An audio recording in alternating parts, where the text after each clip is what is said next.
Part 1 में आपने देखा कि कैसे मिस्टर बीस्ट ने चैलेंज लिया कि वो दुनिया की सबसे हॉन्टेड जेल में जाएंगे और वहां 24 घंटे बिताएंगे। इस चैलेंज के चलते वो एक ऐसी जेल में गए जहां 1930s से जब तक वो जेल बंद नहीं हुई 1000 से ज्यादा लोग उस जेल में मारे गए। 300 लोगों की तो आग में जलकर मौत हुई थी। कहते हैं कि उन 1000 लोगों में से कई लोगों की आत्माएं आज भी वहां भटकती हैं। जब मिस्टर बीस्ट अपने दोस्तों के साथ वहां पहुंचे तो उनके दोस्तों को एक काला साया दिखा और मिस्टर बीस्ट को उस जगह से अजीबोगरीब आवाजें सुनाई दे रही थीं। अब आगे, लेकिन आगे बढ़ने से पहले अगर आपको हमारी कहानियां अच्छी लगती हैं और आपने खूनी मंडे चैनल को अभी तक सब्सक्राइब नहीं किया तो जल्दी से सब्सक्राइब बटन दबाओ और हाँ, बेल आइकन प्रेस करना भी मत भूलना। मिस्टर बीस्ट और उनके सारे दोस्त जेल की हॉल में अपने बेस कैंप पर फिर से इकट्ठा हो गए थे। बेस कैंप पे उन्होंने अपने एक्सपीरियंसेस शेयर किए और उन्हें कंफर्म होने लगा कि वाकई उस जेल में कुछ ना कुछ पैरानॉर्मल चीजें जरूर हैं। इतने साफ सिग्नल मिलने की वजह से मिस्टर बीस्ट ने सोचा कि उन्हें उस जगह को थोड़ी और देर एक्सप्लोर करना चाहिए। मिस्टर बीस्ट ने सबसे कहा कि अब वो लोग उस हॉन्टेड जेल के अंदर हाइड एंड सीक खेलेंगे ताकि वो उस जेल की अलग अलग जगह पर जा पाएं। मिस्टर बीस्ट ने उन्हें चैलेंज दिया कि अगर वो उसे ढूंढ लेते हैं तो वो उन्हें $2000 देगा।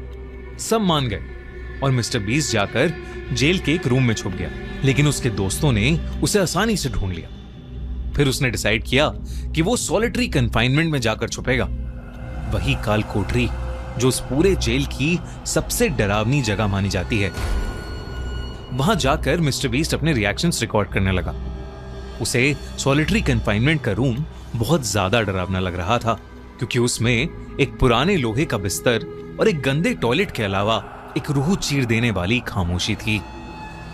जैसे ही उसने वीडियो कट किया उसे एक अजीब सी उदासी महसूस होने लगी और अचानक से उसे एक बहुत ही गंदी बदबू आने लगी। उसे ऐसा लग रहा था कि जैसे कोई जानवर सड़ रहा हो। मिस्टर बीस्ट इस जगह के बारे में सोच ही रहा था, लेकिन इतने में ही उसे डोर से किसी का अपना नाम कहने की आवाज आई। Please save me Jimmy. उसने सोचा कि उसके दोस्तों ने उसे फाइनली ढूंढ लिया, तो वो सेल के एक कोने में चला गया और मुड़कर बैठ गया ताकि वो उन्हें डरा सके। तभी उसे वो आवाज फिर से सुनाई दी, लेकिन इस बार वो आवाज उसके कानों के पास से आ रही थी जो कह रही थी, please save me Jimmy, help me. कोई मिस्टर बीस्ट से उसे बचाने की मदद मांग रहा था। मिस्टर बीस्ट को पहले तो अपने कानों पर बिल्कुल भी विश्वास नहीं हुआ, लेकिन फिर उसे लगने लगा कि जैसे उस काल कोठरी में उसके अलावा वहां कोई और भी मौजूद है। लेकिन जब उसने नाइट विजन कैमरा से देखा तो वहां कोई नहीं था, लेकिन वो आवाज अभी भी आ रही थी, Jimmy please help me please. Mister beast को आवाज क्लियरली सुनाई दे रही थी और उसे ऐसा भी लग रहा था कि कोई इनविजिबल शक्ति उसके आसपास खड़ी है। इन सब से मिस्टर बीस्ट बहुत ज्यादा डर चुका था। वो वहां से निकलने ही वाला था कि तभी चैंडलर और क्रिस उसे ढूंढते हुए आ गए और वो सब वहां से निकल गए। इस इंसिडेंट के बावजूद मिस्टर बीस्ट ने हिम्मत करके एक दो बार और हाइड एंड सीक खेला और उस जगह की अलग अलग लोकेशंस पर वीडियो बनाई। जहां सब ऑन कैमरा हंसी मजाक कर रहे थे, वहीं अंदर सबको डर लग रहा था। अब आखिरी और सबसे खौफनाक चैलेंज का टाइम आ गया था, जेम्स लॉकहार्ट के सॉलिटरी जेल में जाना। दोस्तों, वीडियो में आगे बढ़ने से पहले मैं आपको फ्यूजन फ्लाई के बारे में बताना चाहता हूँ। अगर आप अपनी कोई नेक्स्ट ट्रिप प्लान कर रहे हो तो अलग अलग ट्रैवल वेबसाइट्स और एजेंट्स का पीछा छोड़ो और लॉग इन करो fusionfly.in। फ्यूजन फ्लाई पर आपको मिलते हैं थाईलैंड, दुबई, बाली जैसे इंटरनेशनल टूर पैकेजेस पर अमेजिंग डील्स, और साथ ही साथ अगर आप अपनी कोई फ्लाइट बुक करा रहे हो तो उस पर आपको मिलते हैं बहुत अच्छे डिस्काउंट्स। फ्यूजन फ्लाई की खास बात यह है कि वो आपको आपकी ट्रिप प्लानिंग में पूरा असिस्टेंस और सपोर्ट देते हैं और आपके हिसाब से आपकी ट्रिप को कस्टमाइज करते हैं। तो अगर आप अपनी नेक्स्ट ट्रिप प्लान कर रहे हो तो बुकिंग्स फ्यूजन फ्लाई से ही करो। तो जल्दी से जाओ, डिस्क्रिप्शन और पिन कमेंट में दी गई लिंक से fusionfly.in पर अपनी नेक्स्ट वेकेशन बुक करो और उसकी आत्मा से बात करने की कोशिश करना। जेम्स 22 साल का था जब उसे ओहायो की जेल में सेल नंबर 13 में डाल दिया गया था। उसे मर्डर के आरोप में 15 साल की कैद दी गई थी, लेकिन लोगों की माने तो जेम्स निर्दोष था। साथ ही साथ वो उस जेल में बिल्कुल भी रह नहीं पाता था। एक दिन उसने जेल के फर्नीचर के स्टोर से पेंट थिनर लिया और खुद पर डालकर माचिस जला दी। उसने अपने सेल के अंदर ही अपने आप को जलाकर मार डाला। कहते हैं कि उसकी आत्मा आज तक उस सेल में कैद है। जेम्स लॉकहार्ट की यही कहानी सुनकर मिस्टर बीस्ट और उसके दोस्त जेम्स के सेल में पहुंचे, पर उनके उस सेल के पास पहुंचते ही जेल के अंदर बहुत से कबूतर और बर्ड्स आ गए और उसी सेल के बाहर इधर उधर घूमकर शोर मचाने लगे। मिस्टर बीस्ट और उसकी टीम ने उनके बारे में ज्यादा नहीं सोचा और एक मेटल स्लैब पर ईएमएफ मीटर और साउंड रिकॉर्डर रख के जेम्स से बात करने की कोशिश करने लगे। उन्होंने उससे कुछ सवाल पूछे और अचानक ही ईएमएफ मीटर जोरों से ब्लिंक करने लगा। उन्होंने सेफ्टी के लिए उस कम्युनिकेशन को वहीं एंड करने का डिसीजन लिया और वो लोग वहां से चले गए। कॉनर ने पॉइंट किया कि शायद जेम्स की आत्मा वहां नहीं थी, क्योंकि कभी कभार मेटल भी ईएमएफ सिग्नल्स जनरेट कर सकता है।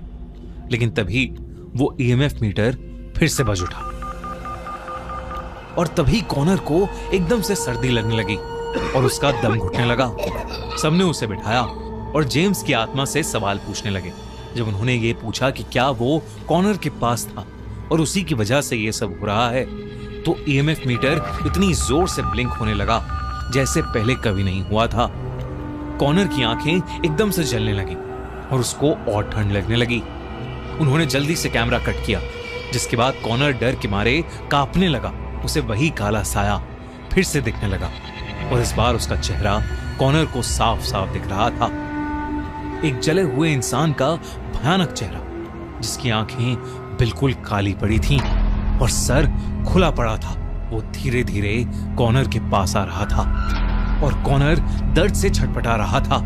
ये सब देखकर मिस्टर बीस्ट ने डिसाइड किया कि अब वो बाकी रात हॉल में ही बिताएंगे और कुछ ही घंटों में सुबह हो जाएगी तो वो वहां से निकल जाएंगे।